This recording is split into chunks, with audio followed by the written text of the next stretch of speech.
5 years after she left me, I saw Catherine Pierce again at my auto shop. She was leaning against the door of a banged-up Porsche, complaining into her phone about her husband's uselessness, how he couldn't even drive straight. At the same time, she was impatiently rattling off her insurance information. I quietly rolled out from under the car on a creeper covered in grease that streaked my cheek. She saw me and froze. It felt like a long time before she finally managed to speak, her voice strained. "Ethan, please be thorough. I'll pay you double for the repairs." "No need. Just pay the standard rate. This shop runs on its reputation, not by ripping people off." After shutting her down, I grabbed a wrench and turned to get back under the car. But she stopped me, her eyes a storm of complicated emotions. "I remember you used to be terrified of heights. You were even scared to change a light bulb." I wiped a smear of grease from my face, putting on my best professional smile. I motioned for her to step back. "Things change. A man's got to make a living." I shrugged. "Everyone's got to eat, right?" Catherine's lips parted, but no words came out. I ignored her silence and did a walk around to the Porsche, my voice flat and businesslike. "Initial inspection shows you'll need a new front bumper, and the driver's side headlight assembly is smashed. Could be some radiator damage, too, but I won't know for sure until I get it on the lift. Estimate is somewhere between 8 and 12,000. Miss Pierce." I held out the clipboard with a quote, but she didn't take it. She just kept staring at my face, as if trying to find the boy she once knew beneath the grime and the years. I couldn't help but notice her sharply tailored suit. 5 years ago, we were just another college couple, inseparable and broke. Now, she was a high-flying corporate lawyer, and I was just a mechanic in a forgotten corner of the city, making a living with a set of tools. We were worlds apart. "How have you been all these years?" Catherine asked, her gaze heavy. "Business is good. Thanks for asking," I said with a nod. "Ms. Pierce, if you're authorizing the repairs, I'll need your signature. We can get started on it right away." I mean, being alone. "Kate." The reunion was cut short by her husband. "What's taking you so long? Are you just going to leave me here because I screwed up the car? Is that it?" The man glared at me, but he didn't move closer. It seemed the grease on my face was a good enough disguise. He didn't recognize me. Just as I was breathing a sigh of relief, Catherine's expression soured. She took a silent step to the side, blocking her husband's view of me. Swallowing her frustration, she scribbled her name on the form. "Fix it. Use the best parts." With that, she turned and walked quickly back to him. The shop's head mechanic, my Uncle Rick, slid out from under another car. He tossed me a bottle of cold water, his voice low. "Driving a Porsche? I thought they were somebody important. Turns out it's just her." He spat on the ground. Dressed to the nines, but her heart's blacker than motor oil. 5 years, and that cold-blooded snake has the nerve to show her face here. Hearing that, the old scar on my forearm started to ache. Back in junior year of college, my mom was hit by a rich kid driving on a suspended license. There was so much blood. The driver was Trevor Langdon. The Langdons had money and power. They claimed my mom had staged the accident for an insurance payout and put the word out that no lawyer in Philadelphia would touch our case. I was desperate. I took the $20,000 my dad had left me, money I was saving for a down payment on a house, and pushed it all into my girlfriend's hands. "Kate, please. You're in law school. You're the only one who can help me. My mom can't just. It can't end like this. This is all the money I have. Take it. If you win the case, I'll do anything you ask." Catherine, wearing a faded old t-shirt, gripped my hands tightly and pushed the money back. "Ethan, don't worry. I promise you, I will win this case for you." Her eyes were so bright then. "When your mom gets better, we'll get married. I swear, I won't let them slander her. And I won't let them hurt you." She looked like she was truly ready to go to war for me. "Boss, need you to sign off on this work order." Mia, my apprentice, pulled me out of the memory. I wiped my hands on a rag and walked over to sign the paper. When I looked up, Catherine was standing in the doorway again, watching me. Trevor was gone. She must have sent him home in an Uber. "Ethan." She started walking toward me, looking like she wanted to say more. "Ms. Pierce." I cut her off, forcing a polite smile. "We'll call you when the car is ready. No need for you to supervise a small job like this." "That's right. You're a very busy woman," Uncle Rick added, blocking the doorway and gesturing with the wrench in his hand. "This shop is full of grease and fumes. You should get back to your husband. Don't let us keep you." The sarcasm was so thick you could cut it with a knife. I'll, I'll come back for the car another day. Her face flushed, then went pale. Catherine gave me one last, deep look before turning and walking away. I watched until her silhouette vanished around the corner, then let out a long, slow breath. Who was that, boss? Mia asked, sidling up to me. She looks like she's loaded. Why were you and Rick acting so weird, like you just seen a ghost? Get back to work. Uncle Rick grunted, before muttering to himself. That woman is poison. Makes all her money off lies. One of these days, she's going to end up in the gutter where she belongs. I couldn't stop the memory from flooding back. The courtroom, 5 years ago. I was standing alone at the defendant's table, clutching a folder of documents. The judge looked down at me. Mr. Cole, where is your counsel? My lips were dry. I tried to stay calm, my voice cracking as I said it again and again. Your Honor, my lawyer. She must be stuck in traffic. She'll be here any minute. My stomach was in knots. I kept glancing at the door, terrified she'd been in an accident. Then, a side door to the courtroom opened. Catherine walked in, wearing a pristine, tailored women's suit. My face lit up. I was about to call her name, but she walked straight past me and stood behind Trevor Langdon. She never even looked at me. Your Honor, I can attest that Ethan Cole and his mother conspired to stage this entire incident in an attempt to extort Mr. Langdon. I couldn't hear what the judge said after that, or what Trevor said. The world was a dull roar in my ears. All I wanted to do was ask her why. Catherine, you stop right there. After the hearing was dismissed, I chased after her like a madman, but 2 huge bailiffs blocked my path. Catherine, I screamed her name over the crowd. Why would you do this to me and my mom? Come back here. Explain it to me. Catherine, now tucked under Trevor's arm, paused for a fraction of a second. Just for a moment. She glanced back at me. Her eyes were a mix of guilt and something else. Pity, maybe, but she turned away in an instant and got into the car with him.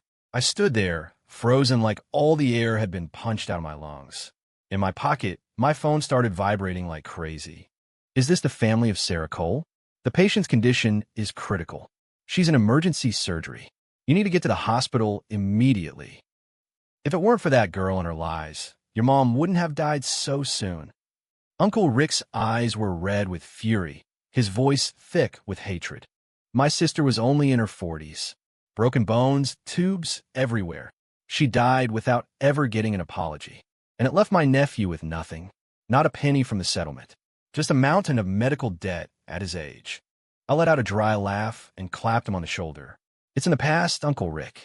I'm doing okay now, aren't I? The hell it is, he growled, grabbing my arm and pointing to the jagged, faded scar there. You think I forgot how you got this, kid? How could I forget? I'd scrambled to the hospital after that call. My mom woke from her coma just long enough to grip my hand. She was on a ventilator and couldn't talk, but she managed to mouth one word. Why? She wanted to know why Catherine had done it, too. Kneeling by her bed, I frantically called and texted Catherine, begging her to come, to just see my mom one last time, to give us an explanation. Kate, my mom is dying.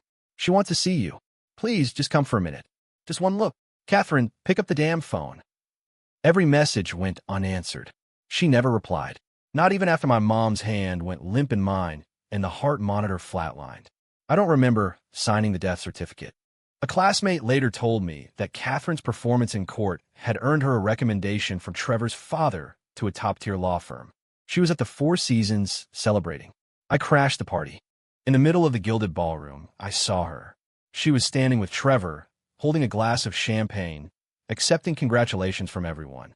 They were calling them the legal world's brilliant new star and her benefactor, a match made in heaven. Handsome couple. What a joke. I lost it. I lunged forward to slap her, but a bodyguard intercepted me on a signal from Trevor. He was a little drunk, looking down at me like I was a stray dog. Ethan, why are you so damn persistent? You're like a cockroach. Kate chose a better future for herself. You should be happy for her. Why are you still bothering us? Let me talk to her. I yelled, my eyes burning. Talk to you, Trevor sneered. Are you worthy? He took a step forward and kicked me hard in the chest. I tumbled backward down a short flight of marble stairs, my arms scraping against a sharp corner the whole way down. Warm blood instantly soaked my sleeve. My vision blurred with pain, but I could see Trevor standing at the top of the stairs, his voice cold. Stay away from my girl. This is your first and last warning. That scar never faded. Boss, what did you ever see in a backstabbing witch like that? Mia asked, handing me a glass of water, her voice filled with righteous anger. I smiled faintly, leaning against a tool cart, feeling a rare wave of nostalgia. You might see me as just a mechanic now, but back then, I wanted to be an artist. Art supplies are expensive. After my dad died, my mom worked every odd job she could find to support us.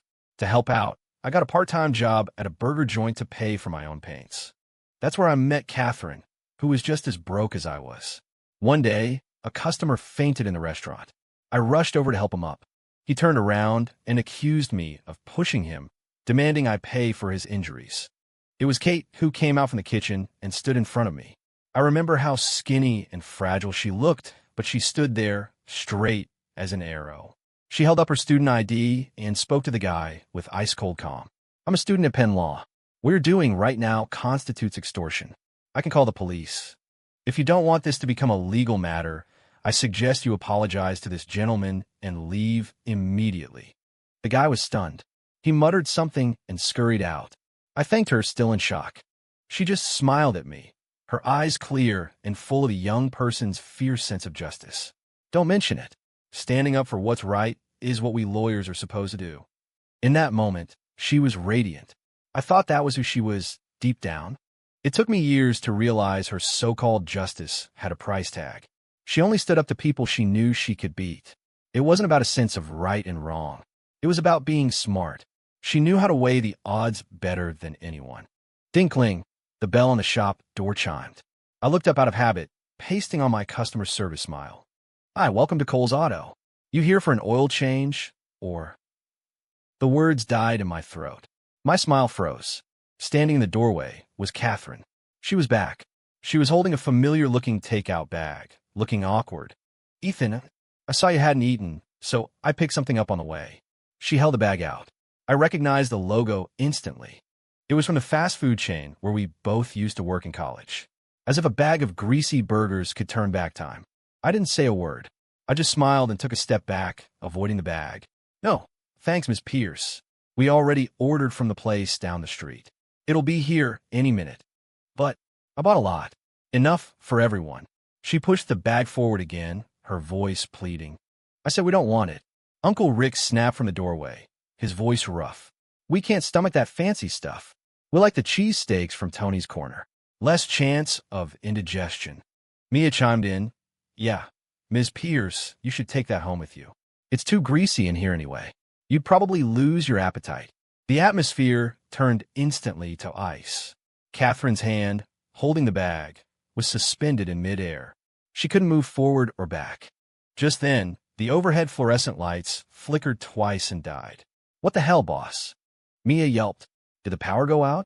But the lights are on across the street. Relax, I said, clicking on my phone's flashlight. Looks like the ballast in the main fixture finally gave out. I'll swap it. I started for the storage closet to get the ladder. Catherine, seizing the opportunity, quickly stepped in front of me. Let me. I remember you were scared of heights. You wouldn't even change a light bulb. Her gaze seemed to soften in the darkness, as if only then she dared to look at me with something like affection.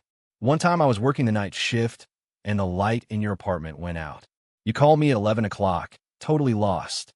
I didn't have the energy to engage with her trip down memory lane. I just walked around her and went to the closet. I carried out an A-frame ladder and set it up firmly under the dead light. Then, I climbed up into the darkness. My voice was calm, without a ripple of emotion. Ms. Pierce, you said it yourself. That was a long time ago. It was embarrassing for a grown man to be afraid of heights. But when I was a kid, I went to a construction site to find my dad. I watched him fall from the 20th floor. I've been terrified of heights ever since. The crooked contractor paid my family 20 grand, and that was the end of it. That money disappeared fast trying to save my mom. The hundreds of thousands I borrowed from anyone who would listen didn't save her either. While I was arranging my mother's funeral, I received a certified letter. It was from Trevor Langdon's family lawyers, warning me that if I ever tried to contact Catherine again, they would sue me for harassment. That letter hurt more than the gash on my arm. It was a pain that left me numb. He also used his family's connections to have some of my debts doubled, just to punish me. The debt collectors blew up my phone. I don't know how I survived. My days were a blur of handing out flyers. My nights were spent washing dishes in a restaurant, and in the early mornings, I'd be at a warehouse sorting packages. Work consumed my life. I'd fall into bed exhausted every night, too tired to think. It was the only way to keep from seeing my mother's face in my dreams, from thinking about Catherine, from being crushed by a future that felt like a black hole. One night, I dragged my broken body back to my tiny apartment and found the lights were out. It was pitch black. I hadn't even eaten. I just started hauling the landlord's heavy wooden ladder up 5 flights of stairs, step by agonizing step. Splinters dug into my palms, but I was too tired to feel the pain. My dad was gone. My mom was gone. There was no one behind me anymore. All I could do was tell myself not to look down as I climbed, my body shaking. The moment I unscrewed the old bulb, my blood sugar crashed. My vision went black, and I fell. My head hit the concrete floor with a sickening crack. The half-healed scar on my arm split open again. The winter floor was as cold as a morgue slab. Blood and sweat mingled on the ground. I just lay there, breath pluming in the frigid air. It took a long time before I could pull myself back up. When the sun came up the next morning, it felt like I knew how to do everything. Mia hit the switch. I expertly snapped the new fixture into place and called down to her. "You got it, boss." With a click, the shop was flooded with light again. I jumped down from the ladder and dusted off my hands. In the bright light, Mia looked at me with pure adoration. "Boss, you can fix cars, plumbing, computers, and now lights? Is there anything you can't do? You're a total badass." I just smiled. Mountains crumble, people leave. Mia, the only person you can truly count on is yourself. Hearing my words, Catherine stood frozen, her face paler than before. Uncle Rick walked over and took the old fixture from my hands. His eyes were red, his voice hoarse. "Ethan, I watched you grow up. I wish you didn't have to know how to do so much." A lump formed in my throat. I took a deep breath to force it down. Back then, to pay off the debts, I worked around the clock. My grades and attendance plummeted, and I dropped out of college before finishing. No money, no degree, no family. I was at rock bottom. If my uncle, who'd been working out of state for years, hadn't found me, hadn't taught me this trade, hadn't given me a place to sleep and a way to slowly pay everything back, I don't know what would have become of me. Just then, Catherine's phone rang. A sad, classic Simon and Garfunkel tune filled the air. "Hello, darkness, my old friend." It felt like the perfect soundtrack for our pathetic history. Her face grim, she answered. Trevor's furious voice came through the speaker. "Catherine, where the hell are you? Are you out messing around again? I'm telling you, if you don't get home right now, I'll leak all the evidence about you committing perjury. I'll ruin you. Trevor, stop it. I'm just taking care of something. I'll be home soon." She ground out the words through clenched teeth, gave me one last, complicated look, and fled. For the next few days, I'd see Catherine's car parked down the street. She'd watch the shop from a distance, but she never came in. A week later, the Porsche was fixed. Before I could call in to pick it up, Trevor Langdon showed up himself. He was decked out in designer streetwear and his sunglasses. He walked in with a wrinkled nose, his face a mask of disgust. "God, what is that smell? Everything's so greasy. How can you people stand being in here?" He circled his car, then tapped the hood with a hand weighed down by a gold watch. "Can you even fix a car properly in a dump like this? You probably just swap my parts with junk. The whole thing will probably break down on the freeway. Who am I supposed to sue then? I don't trust a little hole-in-the-wall place like this." There were a few other customers in the shop. We'd been close to closing deals, but after his tirade, they all found excuses to leave. "What's your problem, man? You don't just walk into a man's business and try to wreck it. We haven't done anything to you." Mia's face was red with anger. Uncle Rick's expression darkened, and he picked up a tire iron. But I wasn't angry. I calmly wiped my hands clean and walked up to him. "Mr. Langdon, your car is repaired. All replacement parts are OEM, and we have the receipts. You're welcome to take it to an authorized dealer for verification." I paused, then smiled. "There's nothing wrong with the car. The problem is you. So what's your game? Why are you really here?" My calm seemed to infuriate him. Trevor's voice rose to a shout. "You have the balls to ask me why I'm here. Kate's been coming home late every damn night. I knew something was up, so I followed her. And what do I find? Her, scoping out your crappy garage every day. Spit it out. Was it you? Did you seduce her, you pretty boy? I've seen you type before. You act all innocent, but the second a rich woman looks your way, you're all over her, hoping for a free ride. I'm telling you, she's my wife. Don't even think about it. The insults kept coming. He still hadn't recognized me. I couldn't even be bothered to argue with him. Honk, honk. A black Mercedes pulled up to the curb. Catherine got out, her face a thundercloud. She grabbed Trevor's arm, her voice finally exploding. Trevor, have you made enough of a scene?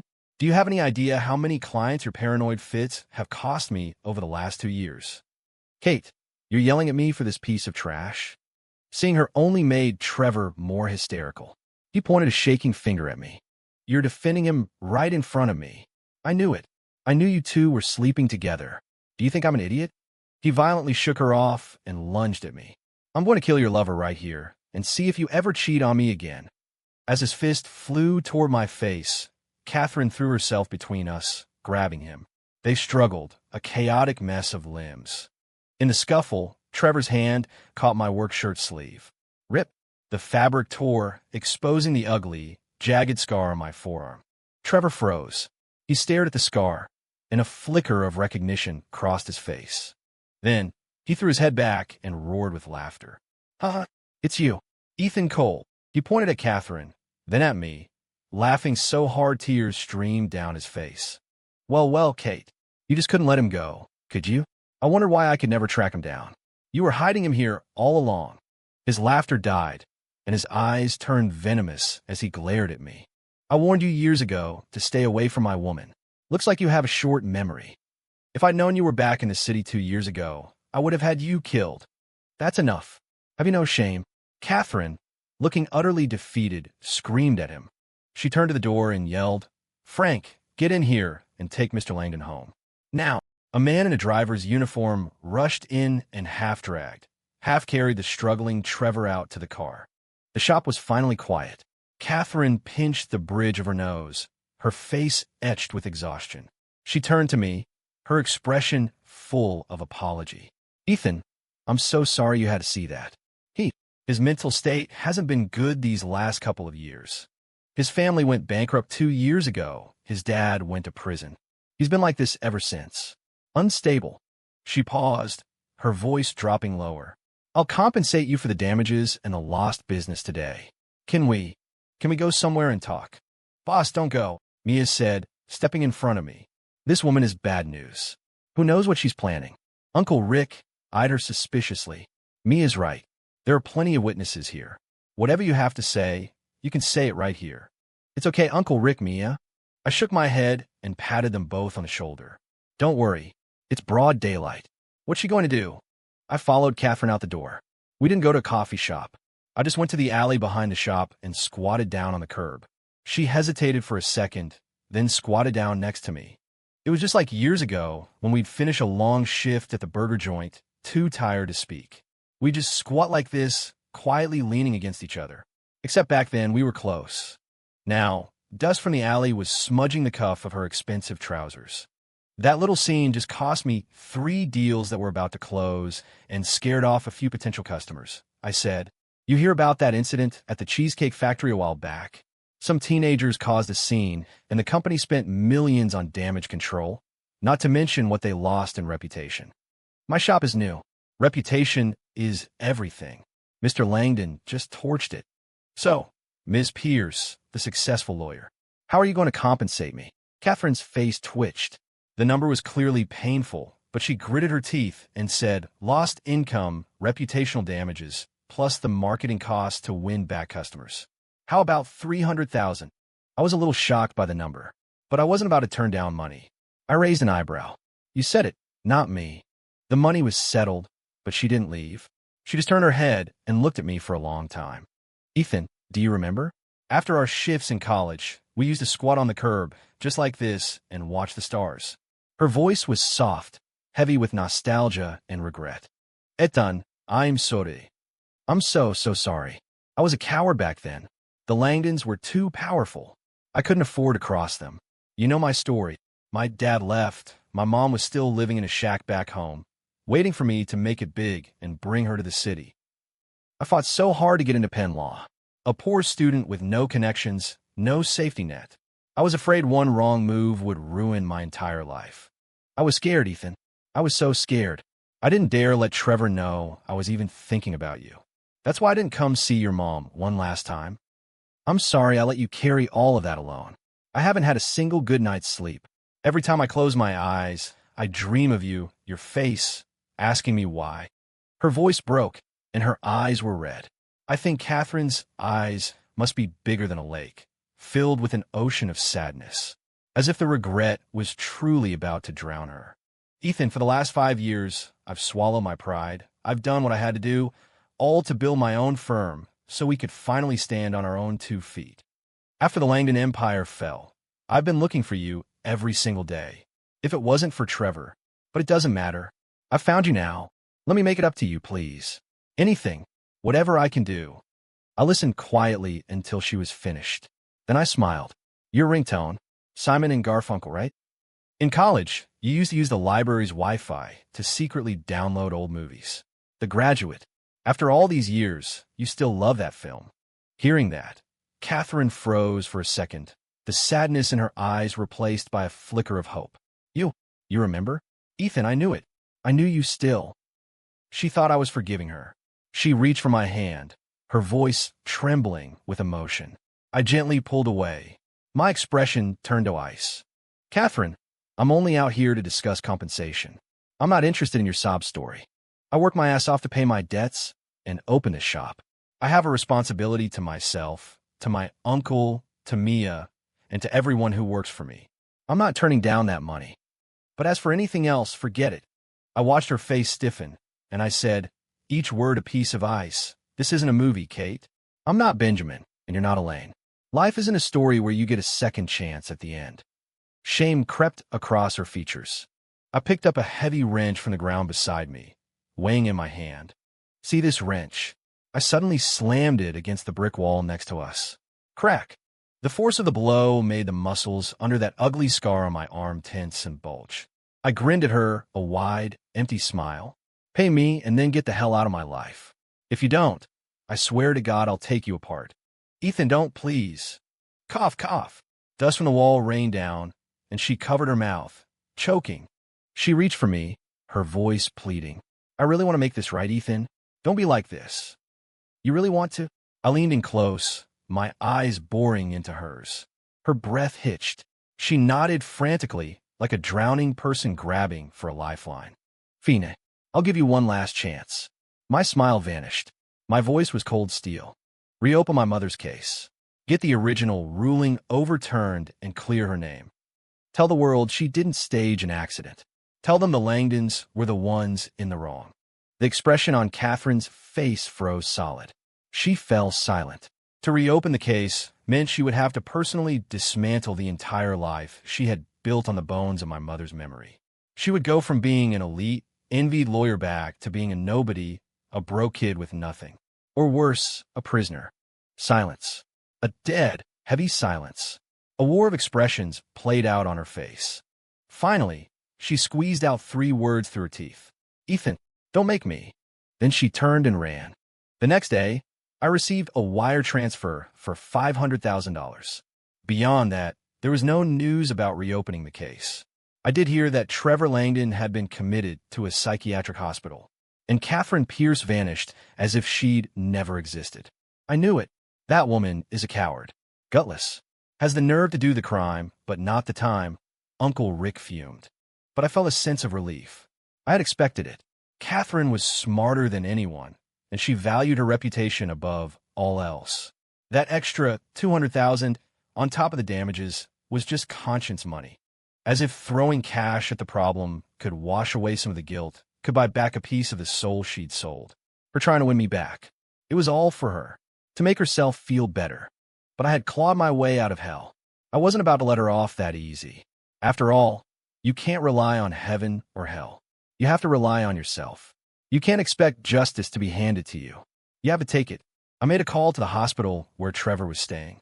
I met him in a sterile visitor's room. He looked gaunt and hollowed out. What? You here to gloat? He started laughing maniacally the second he saw me. The Langdons are finished. My dad's in jail, and now I'm living off the charity of that backstabbing witch. You must be feeling pretty good right now. Huh, Ethan?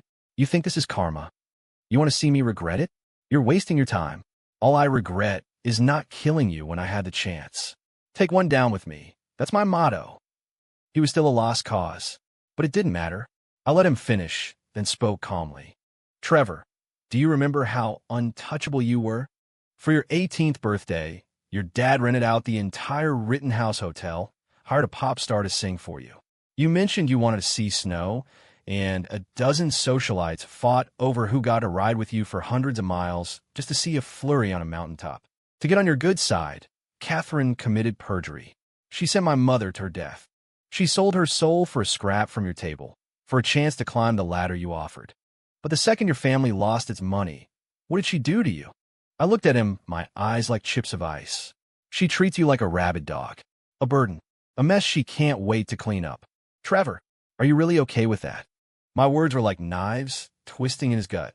Trevor's face went white, and his breathing grew ragged. The madness in his eyes started to fade, replaced by pure, unadulterated hatred. I leaned in closer, my voice a seductive whisper in his ear. After everything she's done to you, you don't hate her. You have nothing left to lose. Give me the evidence from back then. I'll put her away. I'll get your revenge for you. What do you say? Stop trying to manipulate me. Why should I help you? He snarled, making one last stand. I smiled and leaned back in my chair, unconcerned. Because the alternative is rotting in this place for the rest of your life, while she lives it up on your family's stolen money. Trevor stared at me for a long, long time. Finally, he looked up, his face set with grim determination. Fine. He reached under his mattress, pulled out a small USB drive, and threw it at me. But I'm telling you, Ethan, I'm not doing this for you. I'm doing it for me. His voice was a low growl. If my life is over, then Catherine Pierce doesn't get a happy ending either. I know. The moment I had that drive, Catherine's world came to an end. I heard she rushed to the hospital not long after I left, grabbing Trevor by the collar of his pajamas. Where is it? The thing from the safe. Did you take it? Trevor just hung there like a rag doll, cackling. What are you so scared of, Kate? When you live a charmed life, you have to pay your respects to the ghosts you made along the way. Your karma is here. Time to pay up. You psycho. I fed you and housed you for 2 years. You ungrateful snake. You betrayed me, she screamed, the veins in her forehead bulging. Trevor's laughter stopped abruptly. Fed me? With my family's money. Every penny you spend is something you stole from us. You used my money to build your career and then lock me away. And you have the nerve to call me ungrateful. Oh, that's right, I forgot. You're too busy painting me as the villain so you can play the tragic hero. Let me tell you something, Catherine. We're two of a kind. A perfect pair of villains. If I'm going down, you're coming with me. If we're going to hell, we're going together. When the police came to arrest her, she was still screaming at him. In the end, they both went to prison, a bitter couple sentenced to torment each other from adjacent cells for years to come. On the anniversary of my mom's death, I took a bottle of whiskey to her grave. I burned a copy of the final court verdict, the one that cleared her name. It's over, Mom. The people who hurt you, they've paid for it. I got your justice for you, Mom. Your boy got it back. A breeze rustled the trees. The ash from the paper drifted toward the sky. As the flames flickered on my face, I thought about a boy, so many years ago. A boy who dragged a broken wooden ladder up 5 flights of stairs on a cold winter night, his hands bleeding, just to change a light bulb in the dark. Now the sun was out. My arms are strong enough to carry any ladder. My legs are strong enough to walk anywhere I want to go. Maybe one day I'll fly to Vienna and pick up a paintbrush again. Or maybe I'll open a new shop, one I can close whenever I feel like taking a road trip. When I'm old, I'll go back to my parents' hometown, build a little house with a yard, and paint bones on the fence to trick the neighborhood dogs. When they start barking, I'll toss them some hot dogs. I think I'll try to plant a tree and watch it grow, season after season, until it finally bears fruit. There are so many things I can do, and it's okay if I fail, because the future is long, and it's filled with endless sunrises and 1,000 things I still want to do. And most importantly, I'm okay on my own, more than okay.